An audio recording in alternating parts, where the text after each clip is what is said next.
buenas tardes a todos y bienvenidos a este webinar. Me presento con ustedes. Soy la maestra Daniela López y actualmente soy la encargada de la Maestría Internacional en Finanzas en nuestra sede UP Santa Fe. Y bueno, el día de hoy tengo el honor de presentarles al doctor Federico Rubli Kaiser. Él es presidente del Consejo Consultivo de la Facultad de Empresariales y también profesor de la Maestría Internacional en Finanzas. Es también licenciado en Economía por el ITAM, cuenta con una maestría y estudios de doctorado en Teoría y Política Monetaria y en Finanzas y Comercio Internacional en Columbia University. También es columnista en El Economista y actualmente es socio consultor de MAT Asesores SC. Y bueno, asimismo, en su carrera de más de 30 años en el Banco de México, ocupó diversos cargos. Entre ellos, fue asesor de la Junta de Gobierno, también director de vinculación institucional, ha sido director de Relaciones Externas y coordinador de la Oficina del Gobernador. También fue gerente de análisis macrofinanciero y subgerente de Economía Internacional. Fue funcionario de la en el periodo 2011-2017 y tiene 5 libros bajo su autoría y múltiples artículos. Así que como ven, el doctor bueno, es experto en el tema económico y financiero. Y el día de hoy, la temática de la plática de hoy es acerca de la economía mexicana en crisis bajo el COVID-19, manejo y perspectivas. Por lo que, bueno, nos gustaría que si tienen alguna pregunta, nos hagan llegar en el chat en la opción que dice para todos los asistentes, presentar a todos, o en la opción que dice organizador y presentador para que podamos leerlas al final de la sesión. Así que sin más, bueno, Federico, de nuevo muchísimas gracias por estar el día de hoy con nosotros y por aceptar estar hoy en el webinar. Los dejo contigo. Bueno, pues es un compartir con ustedes estos puntos de vista en estos tiempos obviamente tan difíciles y total.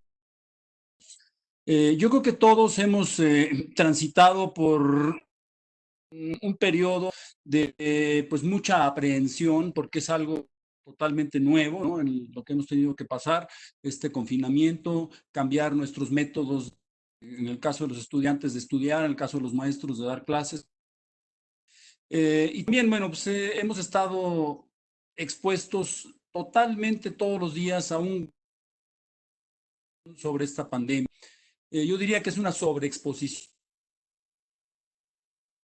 Mucha información que se genera, que se transmite, no es del todo fidedigna por esta sobreexposición. Entonces yo sí los invitaría a ser muy cuidadosos que por ahí en las redes sociales, etcétera, siempre hay que checar las fuentes porque lo que hay que evitar es que tengamos información falsa y realmente lo que queremos es que sea fidedigna. Voy a hablarles sobre, más que nada, sobre el impacto económico que tiene esta crisis del COVID. Médico me voy a centrar precisamente en la parte económica, aunque voy a mencionar algunas cosas muy generales sobre la parte de la crisis. Y bueno, simplemente sí quisiera yo realmente recalcar que lo que personas y medios y organizaciones han manejado de que esto es una disyuntiva. Desde luego, por eso nos tenemos que disciplinar con todo lo que nos pueda proteger frente a cualquier impacto económico que puede venir, ¿no? Entonces, sí hay que recalcar eso primero, pues es obviamente la vida, ¿no? Ahí tienen ustedes los temas que yo quisiera cubrir con ustedes, ¿no? Bueno, como les decía yo, este es un mundo inédito, nos cambió totalmente la vida en todo el mundo. El diagrama nos da idea de los riesgos globales. Ahí ven ustedes cada uno de los temas que... Y bueno, ahí lo que es riesgos pues es luego el coronavirus, ¿no? Y vean ustedes todas las rayas que ven ustedes ahí que interpretan los diferentes riesgos, pues finalmente todos cambiaron mucho estas relaciones precisamente debido a la pandemia, ¿no? Desde hace poco más de 2 meses, la coyuntura mundial empezó a estar afectada por dos shocks totalmente inesperados, ¿no? Por un lado, ya sabemos, el 9, Y fíjense que el COVID-19 nos recordó que la globalización no solamente es económica y política, sino que también la globalización incluye pandemias, ¿no? El segundo shock fue la crisis petrolera, que fue el desplome de los precios debido precisamente a un exceso de oferta, a este enfrentamiento que tuvieron Arabia Saudita y Rusia sobre los precios, un acuerdo muy fallido por insuficiente, que ustedes recordarán hace cosa de 15 días, el 12 de abril. Y bueno, la combinación de estos choques, que realmente es inédito a la vez, la combinación de estos nos va a llevar a que la economía mundial atraviese por una de las peores recesiones en la historia moderna.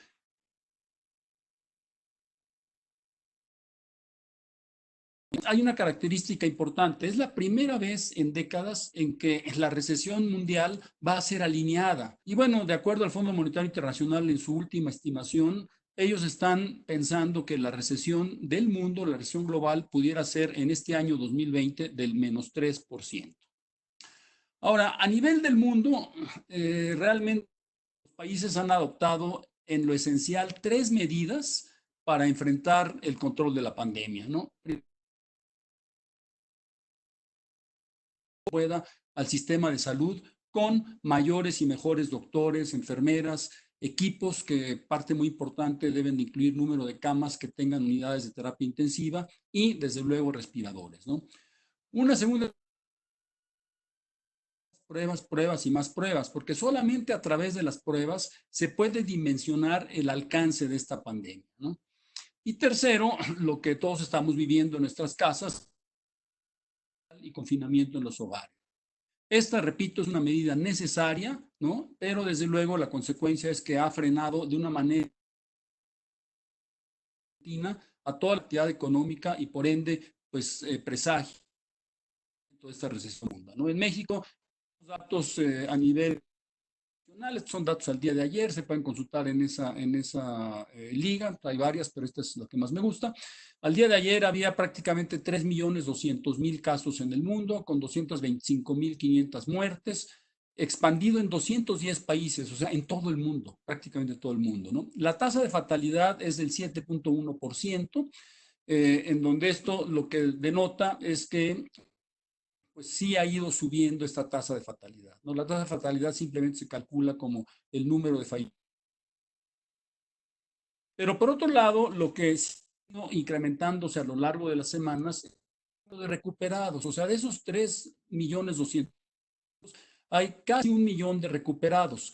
Y ese porcentaje ha ido incrementándose de una manera muy importante, ¿no? O sea, 30, o sea, realmente esa es, dentro de lo que cabe, pues la buena noticia a nivel del mundo, ¿no? Del lado izquierdo, simplemente para recordar la gráfica, de se trata es el famoso achatamiento curva, ¿no? O sea, ¿qué quiere decir esto? El rojo es la curva, sin ninguna acción alcanza un máximo y luego empieza a disminuir, ¿no? Bueno,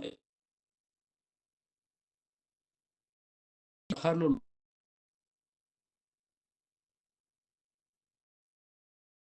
es la capacidad instalada que tiene de un país, ¿no? Entonces, lo que hay que hacer es tratar de acercar, pues lo más que se pueda, el achatamiento de la curva a simplemente muestran cuál es el patrón,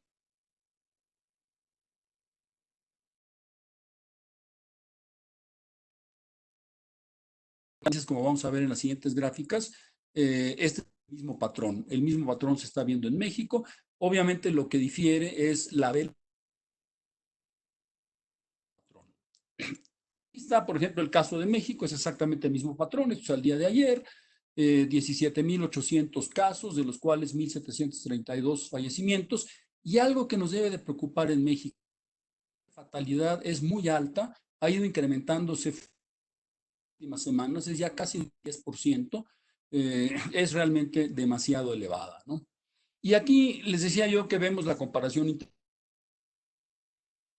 porque ellos que parten del origen, ustedes ven que ahí quiere decir es el número de días en que el número de casos, estos son número de casos, ¿no? Casos confirmados, en que el número de casos se duplican. Entonces, los primeros dos rayos es luego el siguiente rayos de 2 días a 3 días, de 3 a 5, de 5 a 10, ¿no? Entonces, vean ustedes, por ejemplo, China, que ahí se ve luego, ¿no? China pues empieza como todos, ¿no? Con muy severos que se duplican prácticamente cada día, luego pasa 2 días, y ya ahora están realmente, han salido de esto, ya están rebasando la duplicación de casos de cada 10 días. Mismo Corea del Sur, que adoptó muy buenas medidas, Suiza, que ustedes también está medio saliendo, ¿no? Estados Unidos, con todo y todo, que es un caso, pues también se está medio que inclinando hacia salir de la zona en la que está ahorita entre 3 y 5. Y ahí ven ustedes a México, no sé si se alcanza a ver, ahí es la línea roja que ven ustedes, pues está todavía totalmente, digamos, recta, todavía no esa curva para salir de donde estamos ahorita, que es más o menos una duplicación de casos de más o menos cada 5 días, ¿no? Lo mismo Perú, lo mismo Brasil, ¿no? Entonces, a lo que tenemos que aspirar es tratar de salir lo más rápido que se pueda. Casos se duplican. Esto es lo mismo, pero para el número de fallecimientos es más o menos el mismo patrón. Igual, México estamos ahí en donde todavía no logramos doblar la curva, ¿no? Y esto era lo que yo les decía que es preocupante. Esta es la tasa de fatalidad, o sea, el número de muertos entre el número total de casos. Es Italia y luego México. O sea, México con ese 9.7% que veíamos anteriormente, estamos en segundo lugar de gravedad de tasa de fatalidad en el mundo. Todo esto ha impactado a los mercados financieros, y hablando prácticamente de algo más económico, ha impactado de una manera muy importante a los mercados financieros. Y esta gráfica es bien interesante porque lo que nos muestra es las caídas en el mercado accionario de cambio semanal de los grandes eventos que han derrumbado a la bolsa del Standard & Poor's, ¿no? Ven ustedes hasta el extremo la Gran Depresión, luego la parte de la Segunda Guerra Mundial, el lunes negro del año 90, ¿no? 89, perdón, la crisis de los dot-coms en el 2000, la crisis financiera y ahora el coronavirus. Hay que tener en cuenta que esto lo que está midiendo son cambios semanales, ¿no? Entonces, aquí lo interesante es que entre el 15 y el 16 de marzo fue la peor semana de los mercados bursátiles en el mundo. Y por eso es que hasta el extremo derecho estamos viendo que la crisis del coronavirus, inclusive tomando en cuenta esa semana, el 15 y 16 de marzo, fue mayor que la de la Gran Depresión, ¿verdad? No quiere decir que siempre va a ser mayor que la Gran Depresión, pero al menos desde hace un mes de marzo, pues sí fue realmente un impacto muy grave, ¿no? Ha afectado totalmente a todos los mercados financieros, ¿no? Aquí una expresión realmente de un operador de Wall Street. Y bueno, una foto muy ilustrativa. Tienen ustedes ahí al emblemático toro de Wall Street, pues totalmente herido de muerte, ¿no? ¿Qué es lo que ha hecho el mundo? Pues prácticamente todos los países lo que han hecho es dar medidas contracíclicas. Un momento más voy a profundizar más en lo que es una medida contracíclica y en qué consiste, pero en lo que consiste básicamente en adoptar un programa de gasto público, ¿no?, a las personas y empresas más afectadas por esta crisis.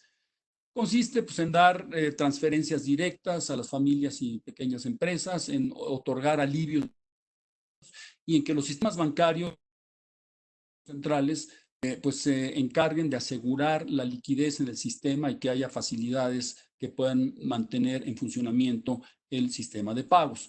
Ven ustedes ahí, ha sido muy controvertido el número de apoyos que han estado dando en los países. Hay varios, escogí una fuente que me encontré por ahí, pero más o menos el orden de magnitud, si ustedes ven, son países desarrollados. Aquí no estamos mencionando algunos países emergentes como Chile, Perú, en América Latina, que también han tenido programas pues bastante importantes de medidas contracíclicas para neutralizar la emergencia. Ahí, bueno, pues obviamente destaca México con un bajísimo. Más adelante me voy a referir a esto con más detalle, ¿no? Solamente una lámina que habla sobre Estados Unidos. La crisis de Estados Unidos, pues obviamente se ha manifestado también de una manera muy severa. Entonces, el desempleo. Y la gráfica de la derecha lo que mide es las solicitudes a obtener el seguro de desempleo. Estas solicitudes es por semana, empezaron el 15 de marzo y tienen ustedes ahí 5 semanas cuáles han sido las solicitudes por desempleo. Entonces, es una medida muy cercana a cuánto es el desempleo. Como ustedes ven, fueron 3.3 millones en la semana 21 y así han ido subiendo.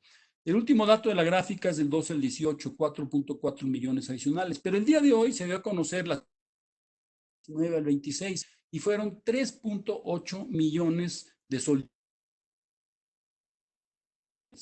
Entonces, lo que estamos viendo es que en prácticamente 6 semanas ha habido 30.2 millones de solicitudes de personas que están desempleadas. Entonces, es algo totalmente sin precedente y esto lo que hace es que pues el PIB va a verse severamente afectado. Sin embargo, lo que se está previendo para Estados Unidos es que una vez que regresen a la normalidad, probablemente por el mes de junio, lo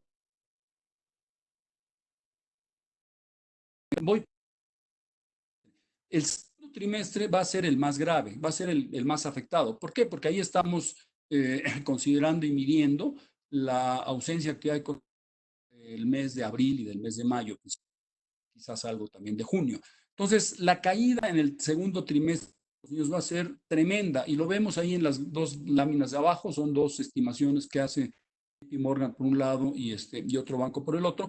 Puede caída tan severa que puede ser entre el 30 y el 50% de un trimestre versus el otro trimestre. O sea, realmente muy severo, ¿no? Pero la buena noticia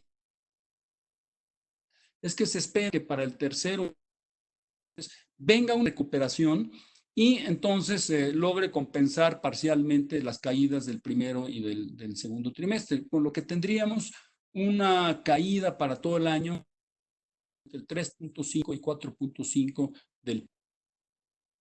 Por cierto, el día de ayer en Estados Unidos la cifra preliminar de la caída del primer trimestre de este año y fue 4.8% la caída. La manera en la que miden esto es, simplemente se mide como el cambio de un trimestre frente al trimestre previo y se anualiza. ¿Por qué es importante nota metodológica? Porque ahorita que hablemos de México, que también México dio hoy la cifra del primer trimestre, hay que hacerlas comparables para poder emitir un juicio. Pero ahorita en un momento más les platico esto, ¿no? Pero lo que esto quiere decir es que Estados Unidos va a tener una famosa recuperación en forma de muy severamente, pero también rebote tendería a ser más o menos rápido, ¿no? Y bueno, en relación a las tres acciones que había yo mencionado, pues la verdad es que México ha estado muy deficiente en las tres, ¿no? En lo que tiene que ver con el sistema de salud,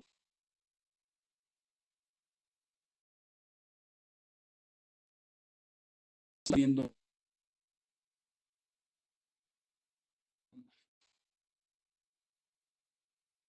lo estamos viendo en la gráfica, mide el número de camas por cada 1,000 habitantes. Tenemos 1.4 camas, totalmente del mundo. Estados Unidos tiene doble y bueno, a la derecha ustedes los países como para dimensión. Y bueno, por cada 100,000 personas. Entonces también algo realmente paupérrimo. Y de lado debe preocupar, esta es una gráfica de hace un par de días, del 26 de abril, estamos viendo cómo el número de pruebas diarias en México prácticamente cayó a cero en este. Quizá porque no tienen equipos, quizá porque pues hay negligencia, vayan ustedes a saber por qué. Y en la acción 3, que es la que tiene que ver con la parte ya del manejo más económico del distanciamiento social, pues la verdad es que México inició tarde y la famosa eh, apenas si se inició en la fase 2, debe haberse adoptado desde la fase 1, ¿no? Y apenas ahora que estamos en desde hace unos 10 días, se ha hecho, por ejemplo, obligatorio el uso de cubrebocas y de otras restricciones, ¿no? Entonces, lo que podemos concluir es una subestimación del diagnóstico, pero de los dos diagnósticos, tanto el sanitario como del económico, ¿no? Y esto es lo que estamos pues sufriendo hoy día. Ahora, también hay que recordar que la economía bien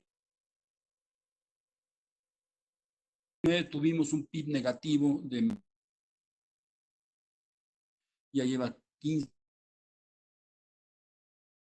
las finanzas públicas que han estado débiles, si bien no explosivas, pero sí débiles. Pemex, que es una crisis realmente tremenda, me voy a referir. Y falta credibilidad en las políticas. Ocasionante de que no tengamos inversión. Cuando no hay confianza y no hay credibilidad, pues claramente la gente no invierte, el inversionista no trae su capital para invertir en... Por eso en la lámina de la izquierda vemos esa ¿no? Obviamente en lo que ha redundado es que el crecimiento económico ha bajado. Ahora, la gráfica de la derecha es bien ilustrativa porque lo que nos está demostrando es que la caída de la actividad económica viene en 2018, cuando ni siquiera había tomado posesión el actual presidente, pero canceló el aeropuerto de Texcoco. Entonces ahí ven ustedes claramente cómo a partir de la cancelación de Texcoco empieza la tendencia a caer muy fuerte la actividad económica. Claramente con el COVID a la extrema derecha estamos viendo que esto se acentúa todavía más. Venimos desde entonces con esta crisis de confianza y de credibilidad, ¿no? Simplemente para denotar esto, esto es de la encuesta que hace el Banco de México, este es el 1 de abril.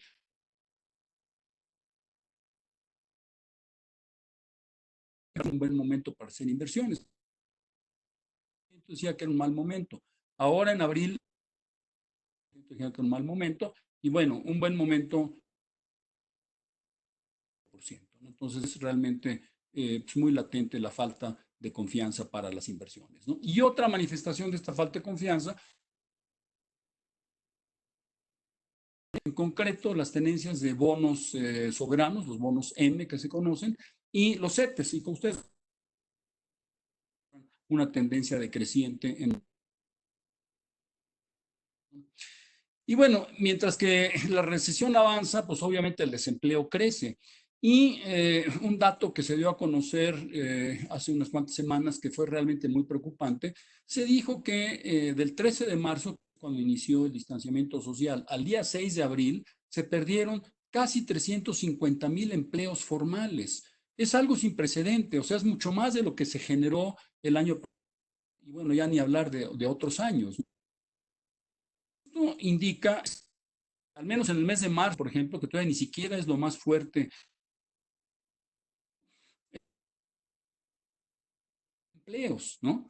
Que es lo que vemos abajo en la menos 198 más 267, ese es el mes completo. Pero en una sola semana de abril se perdieron 148,000 empleos. Entonces, se está estimando que el mes de abril, quizá la pérdida de empleos formales pudiera ser entre 500,000. O sea, es algo realmente grave, sin precedente y obviamente muy serio, no solamente por el impacto.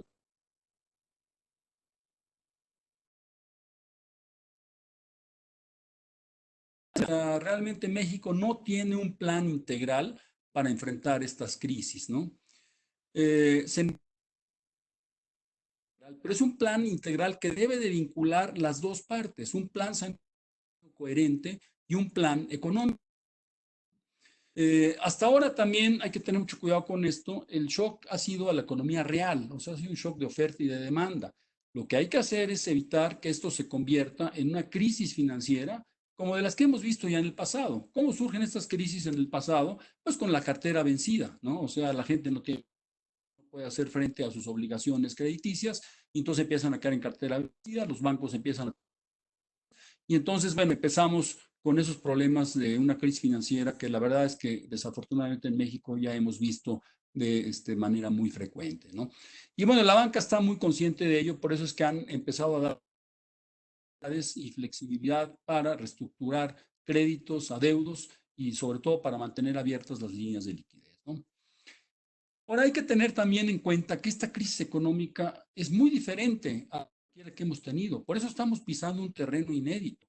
¿Por qué? Porque en el pasado hemos tenido crisis cambiarias, esta no es crisis cambiaria, crisis de inflación, crisis de finanzas públicas, crisis de balanza de pagos. Nada de esto tenemos ahora. Esta es una recesión, la crisis es una recesión que se deriva de una crisis sanitaria. Lleva a plantear las necesidades para neutralizar esto. O sea, un componente importante para resolver la crisis sanitaria es obviamente quedarse en casa. O sea, en todo el mundo se ha demostrado que lo que aplana la curva es el distanciamiento social. Sin embargo, en México tenemos 30 millones de informales. Pues esto es muy difícil de llevar a cabo, ¿no? O sea, y lo hemos visto diario, lo leemos en los periódicos, de cómo los que incumplen la orden de quedarse en casa, pues es la gente informal principalmente que dice, tengo que salir porque si no salgo, pues no como. Lo cual también es un círculo vicioso, porque si hay gente que sale, pues no hay demanda que vendan sus servicios, esto se convierte, bueno, pues en círculo vicioso, ¿no? Entonces, lo que tiene que hacer la política pública es haber acompañado ese confinamiento de los informales con una política de creación de ingresos que sirva como un aliciente para que se queden en casa, ¿no? O sea, y esto hay que hacerlo mediante transferencias temporales directas de ingresos. Algo que realmente hay que mencionarlo, se tiene que hacer en esta condición de emergencia, porque mucha gente dice, bueno, es que esto no es justo, ellos son informales, ellos no tributan, yo sí los van a salvar. Ya es una simple cuestión de humanitaria, ¿no? No podemos dejar a 30 millones, aunque sean informales, en el desamparo total. Y total, hay muchos mecanismos que se pueden hacer estas transferencias temporales directas, en donde incluso se puede amarrar inscripción a la formalidad. Entonces, es cuestión de pensar de manera creativa cómo poder darles el alivio, pero también incentivarlos a que se formalicen una vez que esto pase, ¿no? Ahora, por otro lado, también hay que mantener el... Va a ser complicado retomar el crecimiento si no se mantiene, obviamente, el empleo formal, ¿no? Entonces, por eso también no hay que olvidarse de los apoyos a las empresas, ¿no? A las micro, pequeñas y medianas empresas principalmente. Y es algo que, pues la verdad es que el presidente se ha rehusado a adoptar de una manera directa. Todo esto lo que he platicado es lo que conocemos como una política contracíclica temporal, que implica pues incrementar el gasto público, incurrir en mayor déficit y deuda, pero la palabra temporal es muy importante, es con la certeza, con la promesa de que una vez que esto pase para el año 2021-22 quizás, regresar al sendero de la estabilidad de las finanzas públicas, ¿no?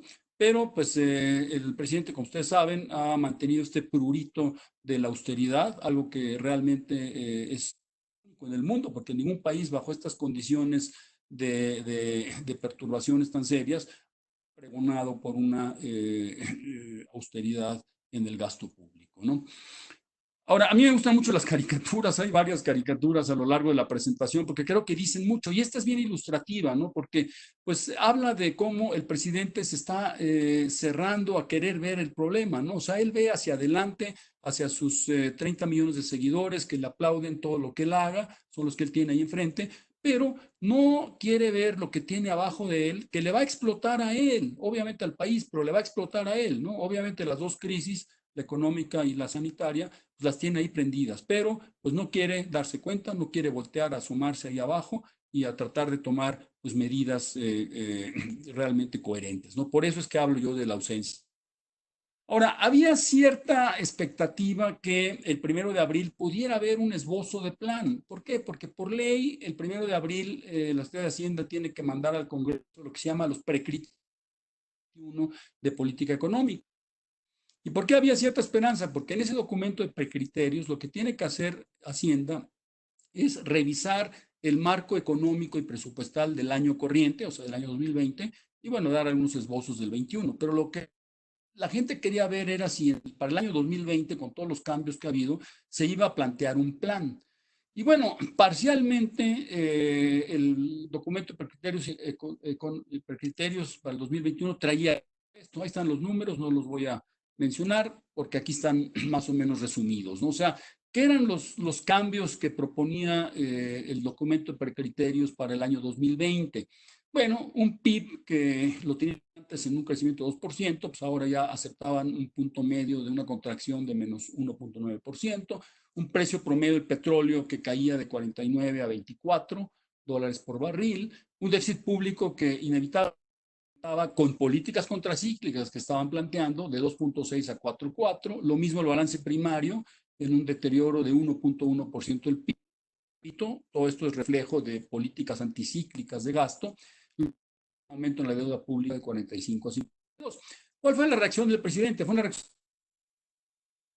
pues realmente descalificó en público este documento de criterios generales de política económica, lo cual denota que es totalmente absurdo, porque pues es un documento del Ejecutivo, o sea, es su secretario de Hacienda el que hace este documento, obviamente lo debió de haber consultado, es difícil creer que no lo hizo, y entonces él opta en una de las mañaneras por descalificarlo públicamente y decir que la caída del PIB es exagerada en ese documento, el déficit es demasiado amplio, él quiere austeridad, lo mismo para el déficit primario y pues no quiere que aumente la deuda, ¿no? Este enfrentamiento y la ausencia de un plan anticrisis aceptado por el presidente pues, representan una confusión del rumbo e incertidumbre sobre la capacidad presidencial en esta crisis, ¿no? Y digo un poco a broma, pero esta foto es real, ¿no? O sea, no sabemos a dónde vamos a jalar con esto. Y vamos a irnos derecho, a la izquierda, a la derecha, o sea, ¿en dónde está el rumbo que hay que tomar, ¿no? Ahora, el mismo presidente cuando descalificó los precriterios dijo, pero en breve, el 5, voy a dar a conocer mi plan. Entonces, otra vez, gran expectativa. Tuvo cierta esperanza que, porque tuvieron varias reuniones, le presentaron un plan muy completo, muy integral de cómo enfrentar la crisis económica, cómo reactivar ciertos sectores, ¿no? El presidente comió con ellos en Palacio Nacional, a tole con el dedo, porque a la hora del discurso en ese solitario mensaje en Palacio Nacional que dio, absolutamente nada de lo que le había planteado el Consejo Coordinador Empresarial en la voz de Carlos Salazar, su presidente, se vio realmente una grandísima decepción. Fue un parteaguas, porque ahí sí claramente creo que el presidente marcó el rumbo de lo que quiere hacer. Yo diría, junto con varios que han opinado esto, ese discurso marca la radicalización del gobierno, modelo económico más intervencionista. ¿Qué es lo que la continuación de todo lo que él tiene? O sea, en vez de decir vamos a enfrentar lo mismo, algo totalmente equivocado es creer que con la inversión pública del sector petrolero van a poder ser motor de la economía para superar la crisis. Obviamente se niega y se ha negado una y otra vez y otra vez y otra vez a cancelar sus proyectos in y el aeropuerto de Santa Lucía. Dijo algo que realmente es un sueño, ¿no? O sea, él dijo que se van a crear 2 millones de empleos nuevos de aquí a fin de año. Bueno, en la historia de México se han creado. Y ahora, si se van a perder 300,000 en el mes de abril, pues imagínense si vamos a poder crear 2 millones de empleos. Que además él dijo en el sector petrolero y con inversión pública, o sea, ignorando totalmente el papel de la inversión privada, ¿no? Sí anunció una expansión en los beneficios de programas asistenciales, pero pues claramente insuficientes, ¿no? Por ejemplo, una contratación de 45,000 médicos y enfermeras, una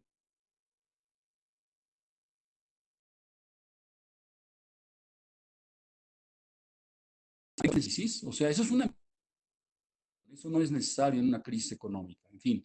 Y bueno, las medidas adicionales de austeridad que ya todos ustedes conocen, ¿no? Eh, Ahora, reacciones del mercado. Obviamente el mercado reaccionó muy mal al discurso del 5 de abril. Simplemente el mercado no está creyendo en que la estrategia sanitaria y económica del gobierno esté funcionando. Y la prueba de ello es el spread de riesgo país, lo que se mide con este, conoce como el ENVI, ¿no? Si ustedes ven, el 1 de abril andaba en 292, más o menos el promedio es que debe andar entre los 150 y 200, ¿no? Pero actualmente se disparó a 700 puntos. Entonces, claramente es un reflejo de que el inversionista o el extranjero está pidiendo una compensación del tremendo riesgo que está viendo, ¿no? Y esto, bueno, se vio reflejado el mismo 15 de abril con una de las 3 grandes calificaciones. Fue Fitch, rebajó la nota crediticia del gobierno soberano, ¿no? A BB menos, con un panorama estable. Lo importante de esto es que lo puso a un escalón de lo que es la pérdida del grado de inversión. Ahorita vamos a ver una gráfica más ilustrativa, ¿no? Y bueno, cuando esto sucedió, justo estaba yo preparando, me hizo acordarme del título de la película, una muy mala película, pero el título muy que se vivió con él, ¿no? Ahora, Pemex, 3 láminas que amerita hablar de Pemex, ¿no? Pemex es una gran crisis, ¿no? Simplemente no es viable apuntalar la economía con el sector petrolero y con Pemex. La situación de Pemex es tremendamente precaria, ¿no? Las finanzas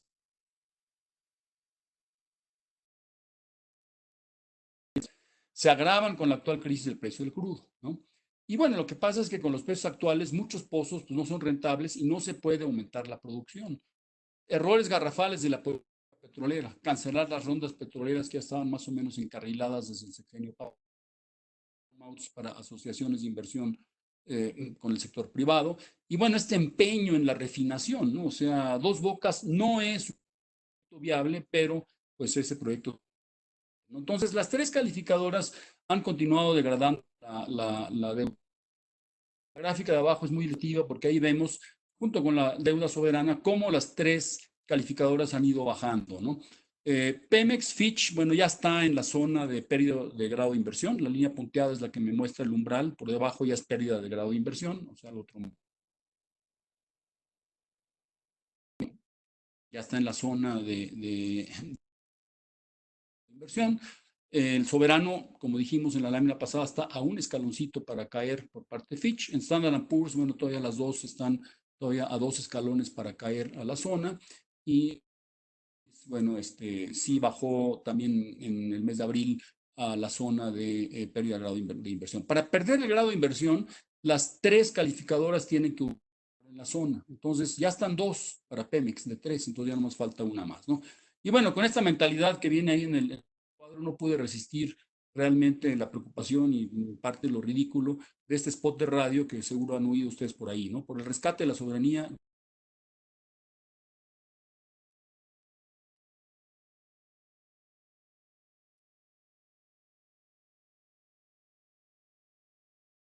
Pero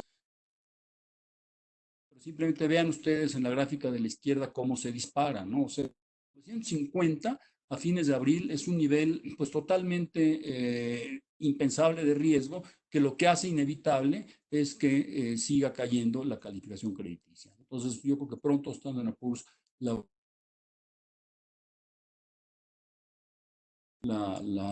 gráfica de Pemex, ¿no? El dibujo de Pemex ahí de... Todo esto se agrava.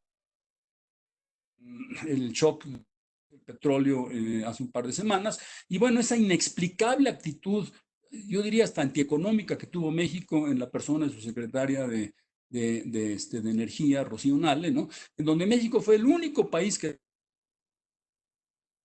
en este recorte, ¿no? Bueno, finalmente vimos que no importó porque realmente el acuerdo es totalmente insuficiente. A los pocos días después del disque acuerdo que iba a estabilizar los precios, vimos inclusive.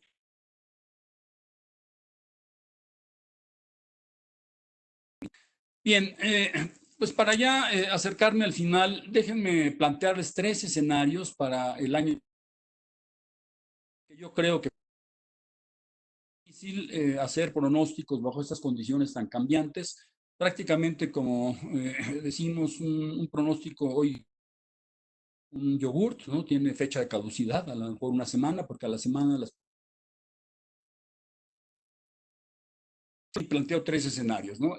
Hago supuestos generales para los tres escenarios: una caída en la economía de Estados Unidos del menos 4%, un precio promedio para el año de la mezcla de crudo mexicano realmente va a contraerse muy fuertemente. El objetivo del gobierno sigue siendo 1,950 miles de barriles diarios. Bueno, la situación de Pemex, la situación del mercado petrolero, realmente, si bien nos va la producción, puede aumentar 1,6 o 7.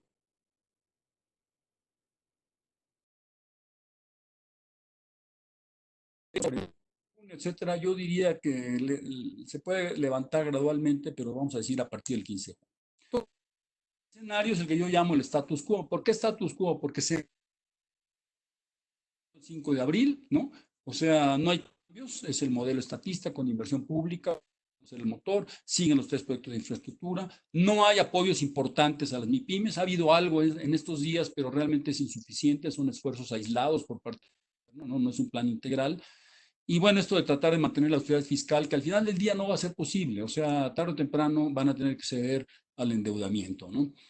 Luego viene lo del 23 de abril, no voy a profundizar mucho en esto, pero sacó el presidente un decreto el 23 de abril en donde se insiste en no tener un plan anticíclico y anuncia más medidas de austeridad. Claramente es el camino equivocado. Y bueno, el único que ha hecho realmente bien su trabajo, el 21 de abril nos anunció pues un fuerte programa para garantizar la liquidez del sistema financiero.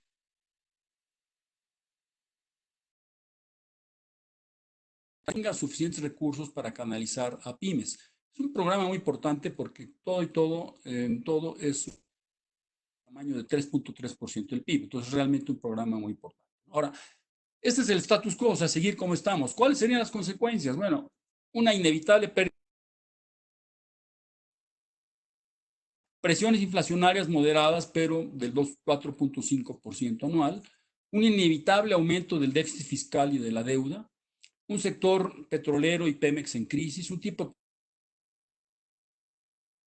pesos por dólar, pérdidas de empleos entre 1.2 a 1.5 millones, un rompimiento del diálogo con el sector empresarial y, me gusta decirlo, pero pudieran darse riesgos de expropiación y obviamente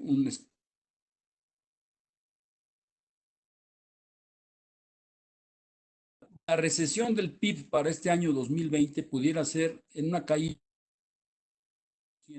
a dos dígitos, a menos 11%. Entonces, una situación pues, bastante preocupante. Luego, el escenario B yo lo llamo de cuasi rectificación, o sea, habría algo de rectificación por él medio abrió la puerta cuando dijo, estoy dispuesto a cambiar lo que no sirve, pero no dentro del paradigma neoliberal, que no sabemos lo que eso quiere decir, pero a él siempre le gusta decir eso, ¿no? Y pues yo creo que la realidad lo obligaría a hacer cambios o a pequeños cambios en este escenario B, como por ejemplo instrumentar algunas acciones más firmes, contracíclicas para apoyos directos a las MIPYMES y a las familias, un ligero endeudamiento y ampliación del déficit, ¿no? Eso es insignia. Habría de diálogo con el sector empresarial y no habría un gran acuerdo nacional, que es lo que el sector privado ha estado buscando con él, ¿no? Pero va a dejar que la iniciativa privada haga sus programas de apoyos, o sea, no va a hacerlo, pero no estorbaría, ¿no?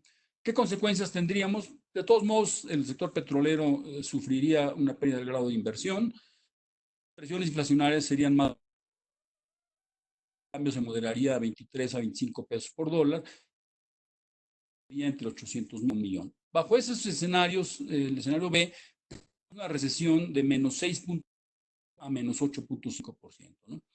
Y luego, bueno, pues por el escenario C, el que es totalmente imposible, es un sueño. Eso es lo que atenuaría esta crisis, ¿no? Sería una reversión total por parte del presidente de desarrollo, haría cambios en sus tres proyectos de infraestructura, instrumentaría un fuerte programa de gasto social anticíclico, ¿no? Permitiendo un déficit temporal, quizá para los siguientes 2 años, y un compromiso de estabilizar los siguientes años y pedir girar la línea de crédito flexible, que es una línea que tiene contratado el gobierno con el Fondo Monetario Internacional, ¿no? Daría facilidades tributarias de posponer obligaciones, posponer pagos de luz, agua, predial, etcétera, y se tendría que hacer un gran acuerdo nacional entre sectores. De todos modos, el sector petrolero no se salva en las consecuencias. Tendríamos una pérdida de grado de inversión, presiones inflacionarias moderadas, un tipo de cambio entre 22 a 24 y una pérdida de entre 400 y 800 mil. Ahí el PIB o la recesión sería del menos 3.5 a menos 5.5, ¿no? Bueno, hay que ponerle probabilidades a esto, ¿no? Entonces aquí está el resumen de los tres escenarios. Al primero, desafortunadamente, hay que dar una probabilidad elevada del 60%. Al segundo, pues, a lo mejor un 37%. Y el tercero, como es imposible, pues entre 0 y 3%, ¿no? Aquí, ¿cómo están los pronósticos de recesión, ¿no? Bueno, a la derecha, las varios bancos, ¿no? De análisis, por ejemplo, Banco año, JP Morgan menos 7.5, en fin, ahí los tienen ustedes, ¿no? Sí hay bastante diferencia, Citibank, Banamex es el más, digamos, fuerte, con menos 9, ¿no? Y del lado izquierdo, otras estimaciones, hasta abajo, la de los tres organismos internacionales, alrededor del 6 y algo por ciento de caída, ¿no? Y bueno, arriba la encuesta del IMED, la encuesta de Citibanamex, la ANTAD, y ese soy yo. Mi estimación es hasta ahora del menos 7.7% de caída del PIB para este año, ¿no? Y bueno, para terminar e ilustrar la falta de confianza que se está teniendo, ¿cuál es la percepción pública sobre la crisis? ¿No? Esta es una encuesta que hizo Laredo Buendía hace cuantos días, que la dio a conocer, y bueno, es bien interesante, ¿no? Destaco nada más algunas cosas. 70% espera una disminución de su ingreso familiar, 60% consideran probable que haya aumentos en algunas zonas del país, ¿no? Y la gran mayoría de la población demanda más apoyos para empresas y ciudadanos. 71% quieren apoyos para las pymes, 24% dicen que luego vendría dos bocas y 65% piden posponer el pago de impuestos para empresas y ciudadanos, ¿no? En términos de popularidad, ha pasado algo curioso. Había caído, perdón, hay muchas encuestas. Esta encuesta me gusta mucho porque es diaria, es la que hace Roy Campos en El Economista. Todos los días la publica, es diaria. Había caído hace unos cuantos días a 47%, que no estaban de acuerdo con la popularidad del orador. Esto ya se recuperó, ahora anda en 40, el 51 lo reprueban. Sigue siendo muy, obviamente, pero sí no hay que desdeñar que es una caída importante, porque en un año la caída ha sido más o menos de 16%. ¿No? Y esto es un poco lo mismo, es el poll de polls que hace Oráculos, que también se mete ahí al sitio y es interesante. Bueno, aquí es cómo va cayendo, desde más de 80% que tenía en enero de 2019, y bueno, ahora andamos ya en 36 los que están desaprobando. Entonces, para finalizar, bueno, resumo, si bien los criterios económicos son externos, ¿no? Las políticas internas han sido eficientes, y lo cual pues obviamente agrava el impacto serio de estos dos choques, ¿no? El presidente ha tenido una reacción que ha sido tardía, ha sido insuficiente, no, sino cargada de ideología, cargada de divisionismo social con el empresariado. Su actitud es como la de la caricatura de la derecha, de autosabotaje. O sea, finalmente se está haciendo daño a México, haciendo daño a sí mismo, ¿no? Hay desconfianza en el modelo de toma de decisiones del gobierno, se percibe una incapacidad para operar el gobierno, preocupa de los años 70 de querer sustentar el desarrollo económico del sector petrolero, el empleo en la inversión pública y procurar un Estado intervencionista que cree más sabio que el mercado y la iniciativa privada, ¿no? Es la mentalidad de hace 50 años. Entonces, este gobierno está empeñado en ver hacia el pasado. Otra vez, relativa a la caricatura, ¿no? Es,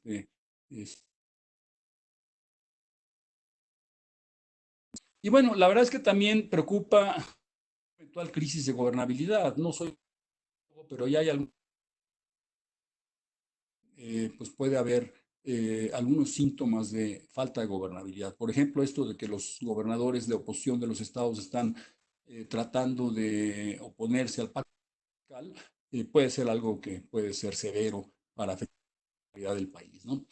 Bueno, ya lo dijimos, 2020 se perfila hacia la peor recesión desde el año 1932, ¿sí? Simplemente como referencia, la recesión del año 94, menos 6, 95, perdón, fue menos 6.3% de caída, y la del 9 global fue una caída de 3. Entonces va a ser obviamente la peor recesión desde el 32, ¿no?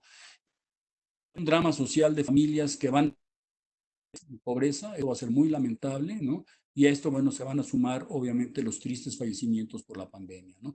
¿Qué es lo que requerimos? Pues en estos tiempos requerimos fortaleza, unidad y solidaridad. No la promueve, la sociedad debe actuar organizándose. Y es por ello el llamado que ha hecho el Consejo Coordinador Empresarial a hacer un gran pacto nacional, en donde han sido ellos muy pacientes. Vamos a hacer este gran pacto entre nosotros, vamos a invitar al gobierno a que se sume. Si el gobierno no se quiere sumar, nosotros vamos a ir adelante, ¿no? Entonces, pues eso es más o menos lo que yo quería compartir con ustedes, por su atención, y desde luego estoy abierto a que me hagan preguntas, cuestionamientos, etcétera, ¿no? Muchas gracias, Federico. Mira, si han hecho algunas preguntas, te voy a leer algunas. Si a los que nos mandan las preguntas no alcanzamos a responderles ahorita, sí, no se preocupen, después les haremos llegar la respuesta que el doctor nos indique a sus correos. Federico, un Sí, favor, para que se pueda escuchar mejor tus respuestas, ¿nos podrías apoyar en apagar la cámara de tu computadora? ¿Podamos escucharte mejor? Gracias. Mira, te leo una de sí. Torres. Dice, ¿cómo se podría reactivar la economía en México y cuál sería el panorama del último semestre? Yo decía, realmente, a diferencia de Estados Unidos, la recuperación económica de B, o sea, no vamos a caer y vamos a rebotar de una manera rápida, sino que desafortunadamente va a ser en forma de una U muy prolongada, o sea, yo creo que como ha sido en otras crisis anteriores, va a extenderse por varios meses, quizás hasta mitad del año que entra, ¿no? Con una recuperación muy incipiente. Iniciarse a partir de que se empiece a levantar gradualmente el encerrón económico. Por eso es que pensaríamos que para el segundo semestre, como menciona la pregunta, pues a lo mejor podríamos esperar ya como lo va a ser el segundo trimestre. El segundo trimestre va a ser el más grave, la misma razón que decía yo para Estados Unidos, ¿no? O sea, va a agarrar lo más severo del cierre económico del mes de abril. Obviamente ahí vamos a ver un trimestre realmente muy dañado, ¿no? Ahora, ¿qué se tiene que hacer para reactivar? Yo creo que la reactivación está en, ¿no? O sea, 90%, más del 90% de las empresas en México son microempresas. Es obviamente eh, cuidar a ese sector para que esté en la mejor condición posible para retomar su actividad normal, para volver a recontratar a muchos de sus trabajadores que ha tenido que despedir en estas circunstancias, pero que son trabajadores que ya los tiene entrenados y calificados, que ser esencial poder sortear esta crisis de la mejor manera posible en la segunda mitad del año y bueno, esperar un rebote el siguiente año, ¿no? El siguiente año no se sorprendan si hay un rebote significativo y a lo mejor el PIB por ciento. ¿Por qué? Porque venimos de una base muy baja. Pero imagínense, si este año el PIB decrece 9% y aunque el año que entra rebote a 5%, teníamos un acumulado de los 4%. Muchas gracias. Otra pregunta de Gretel Pérez nos dice que si nos podría compartir algunas sugerencias para conservar las finanzas personales sanas ante esta incertidumbre. Pues esa es muy buena pregunta porque lo que nosotros hemos notado que hemos tenido que hacer en estos ya 2 meses que llevamos de confinamiento en los hogares es que de nuestros gastos ha cambiado. O sea, no estamos gastando en gasolina para transportarnos, en transporte público para movernos, toda una serie de gastos que hemos tenido que posponer porque las tiendas están cerradas, las tiendas departamentales no están abiertas. Entonces, la composición de gasto ha cambiado, ¿no? Gastamos más y prácticamente solo en víveres, ¿no? En y entonces, bueno, todo eso que está haciendo es que de alguna manera, en un cierto estrato, obviamente los que están en los estratos más desfavorecidos en ingresos no han podido hacerlo, pero los que como nosotros tenemos una cierta clase acomodada, pues hemos estado haciendo ahorros, inclusive con esta crisis, ¿no? Obviamente no nos hemos olvidado de nuestro personal doméstico, ¿no? O sea, lo que la mayoría de nosotros hemos hecho y correctamente, pues obviamente mantenerles el pago a que nos ayudan en la casa, no tenerlas en la casa porque hay que cuidar esa parte, ¿no? Pero pues obviamente les mantenemos el ingreso. Entonces, todo esto les puede permitir, el que no tenga una afectación tan seria en el ingreso, tanto ellos como nosotros, lo que va a hacer es que se empieza a levantar el encierro, es que no es que nos vayamos a volcar a consumir, pero sí vamos a retomar gradualmente una serie de gastos, ¿no? Entonces yo diría que, regresando a la pregunta, yo diría que lo que más podemos hacer para cuidar nuestras finanzas personales es obviamente cuidarlas, ¿no? Aprovechar que esto nos permite reasignar ciertos gastos de manera temporal y nos permite hacer ciertas de manera temporal. Eh, bueno, pues tratar de paliar la crisis en ese sentido, ¿no? O sea, ser solidarios con nuestros semejantes y, bueno, cuidar nuestras finanzas. Muchas gracias. Otra pregunta de Ricardo Campo. Dice, doctor, ¿recomienda usted sacar los capitales líquidos de México para invertirlos en dólares en otros mercados como Panamá o Estados Unidos? Yo creo que las crisis siempre son un mal momento para hacer este tipo de decisiones. ¿Por qué? Porque son épocas muy... Y en estas épocas inestables, pues es muy complicado tomar este tipo de decisiones, portafolio financiero, de a dónde mover el dinero, cómo moverlo, ¿no? Uno realmente no sabe si ante esas condiciones de inestabilidad, realmente no sabemos si es un buen tipo de cambio para comprar los dólares y sacarlos y mandarlos a Panamá, etcétera, ¿no? Yo creo que esos son tipos de decisiones que hay que tomarlas con una cabeza mucho más fría, mucho más tranquila, ¿no?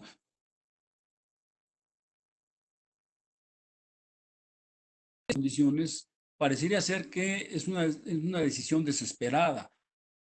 Da miedo, estamos desesperados y de alguna manera lo queremos hacer, ¿no? Eh, o sea, yo creo que cada persona tiene que tomar su propia decisión en términos de optimizar la mejor manera posible el riesgo que está percibiendo. Si realmente eres una persona que percibes un riesgo tremendo de que te vayan a expropiar tus ahorros, algo que es muy lejano que suceda con todo y todo lo que he dicho de esta crisis, no creo que lleguemos a ese extremo, pero si tú crees que esa percepción de riesgo te lleva a ello, bueno, entonces pagar el precio por ello y cuando quizá más adelante el tipo de cambio se puede apreciar y entonces, pues, ¿no? Entonces un poco la conclusión es, yo hay que esperar y pues hay que ver que esto se va a superar tarde o temprano, ¿no? Muchas gracias, doctor. Y por último, una pregunta de Lorena Salas. Dice, la pandemia cambiará nuestra normalidad de consumo. ¿Cuáles son las industrias que posiblemente tendrían un crecimiento en México? Se ha también especulado mucho sobre esto. Lo que nos ha hecho es descubrir que varias cosas las podemos hacer. Pues, por ejemplo, esta reunión que estamos teniendo de manera virtual, ¿no? Y digo, todas las reuniones se están llevando mucho, porque no es tan grave, o sea, no necesito transportarme a las 7 de la temprano para llegar a una reunión de desayuno a las 8 de la mañana, tráfico, etcétera, ¿no? Claro, la calidez humana nunca la vamos a poder sustituir, pero pues hay ciertas formas en que hemos aprendido que podemos ser más eficientes en hacerlo, ¿no? ¿Cuáles serían de los sectores ganadores en esta crisis? Yo creo que muchos sectores en la parte de servicios, en las telecomunicaciones, mucho de las telecomunicaciones, pues vamos a ver un auge por lo mismo que he señalado, ¿no? Va a venir esta recomposición en la canasta de consumo hacia bienes más duraderos, ¿no? O sea, tratar de invertir en bienes más duraderos, entonces aparte también va a ser un fuerte ganador importante, ¿no? Y en la parte de comercio, por ejemplo, en la parte de comercio, perdón, de restauración, de comida. Luego también va a venir un cambio, porque la gente al principio vamos a tener cierto temor de volver a regresar a restaurantes de manera normal como lo hacíamos antes, ¿no? Yo creo que vamos a tener cierta desconfianza. Y los restaurantes que abran van a tener que hacer ese cambio en el sentido que van a tener que pues, tener mesas más separadas las unas de las otras, en fin, o sea, ofrecer más medidas de higiene y de seguridad, garantías de esto, ¿no? Y entonces todo eso pues también va a ser un cambio importante, ¿no? Y nada más una cuestión técnica. Este cambio en la canasta de consumo que vamos a ver va a tener una implicación sobre la medición de la inflación, porque para medir la inflación se tiene que establecer una canasta representativa de consumo de bienes con ciertos ponderadores. Bueno, lo que va a cambiar drásticamente es la de esa canasta. Va a haber bienes que van a subir y otros que van a bajar. Y entonces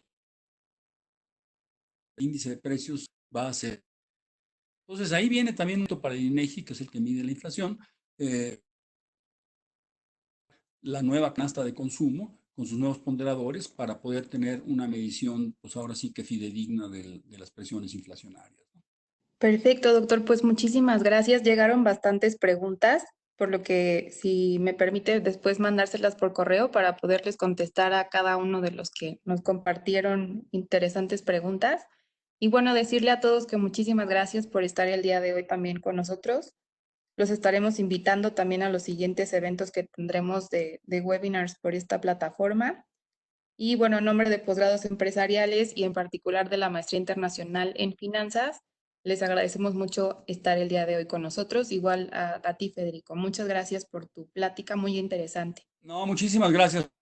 Con mucho gusto, mándenme las preguntas, con mucho gusto en los siguientes días se las respondo y se las mando. Pues sí, esta es una nueva realidad que alcanzó. Casa, estudien, estudien, estudien, que de esto vamos a salir bien adelante. Gracias.